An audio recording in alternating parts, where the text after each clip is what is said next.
This is the Fukushima nuclear power plant. First commissioned in 1971, it is located on a 3.5 square kilometer site and contains a total of 6 nuclear reactors. It is one of the 15 largest nuclear power plants in the world. On March 11, 2001, an 8.9 magnitude earthquake struck 130 kilometers off Japan's northeastern coast. The offshore quake unleashed a 23-foot tsunami and was followed by more than 50 aftershocks for hours. Many of these aftershocks were more than 6.0 on the Richter scale. This resulted in the power plant getting slammed by a series of 7 tsunamis, some as high as 15 meters. Several nuclear power plants automatically shut down. The Fukushima 1 nuclear power complex loses its connection to the electrical grid and diesel generators kick in to continue delivering power to circulated cooling water around the hot nuclear core. Diesel generators at Fukushima 1 shut down a little more than an hour after the earthquake. The Japanese government announces residential evacuations in proximity to the Fukushima 1 and Fukushima 2 nuclear power plants. With the flow of coolant interrupted, hot nuclear fuel boils the surrounding water, raising pressure in reactor units 1 and 2 at Fukushima. On March 12th, a hydrogen explosion blows the roof off of Unit 1 reactor building and collapses the walls surrounding the pool where spent nuclear fuel rods are kept cool. The Japanese government starts pumping seawater into the reactors to cool them. Within the following days, falling water levels in reactors 1, 2, and 3 expose the upper portions of active nuclear fuel. A hydrogen explosion occurs in reactor Unit 3 building, injuring several workers and damaging the building's upper structure.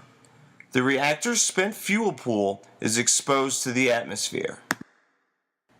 A hydrogen explosion occurs in the Unit 2 building.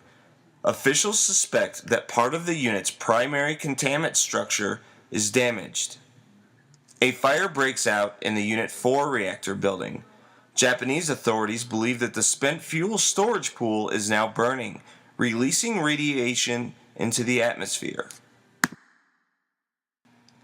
Within the following month, a 20-centimeter crack near the water intake for Unit 2 is discovered to be leaking irradiated water into the environment. Efforts to fill this crack fail. The complex is also rocked by another earthquake measuring 7.0 in magnitude. By this time, so much radiation has been exposed to the environment. Radioactive iodine isotope particles have been detected in Iceland and are believed to have come from the troubled Fukushima nuclear power plant. By August of 2011, the situation had not improved.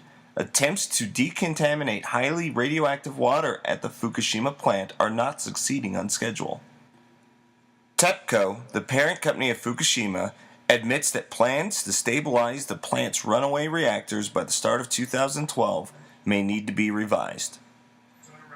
In the Fukushima prefecture, it is estimated that 100 million cubic meters of radioactive soil will need to be stored somewhere.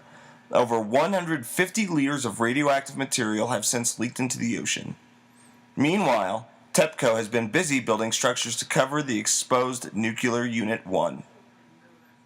In November of 2011, the Japanese government states that decommissioning of the 4 crippled reactors at Fukushima nuclear power plant will likely take more than 30 years to complete.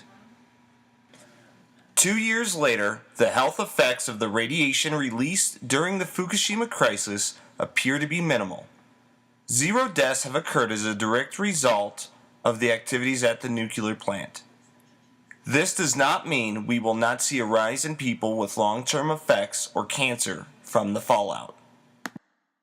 Within the last 6 months, TEPCO has admitted radioactive water is going into the sea and radioactive water is leaking from his storage tank to the ground.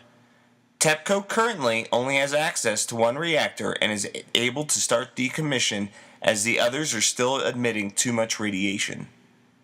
There is no current end to the nuclear crisis in Fukushima, and there is no telling what long-term effects this disaster will have on our environment.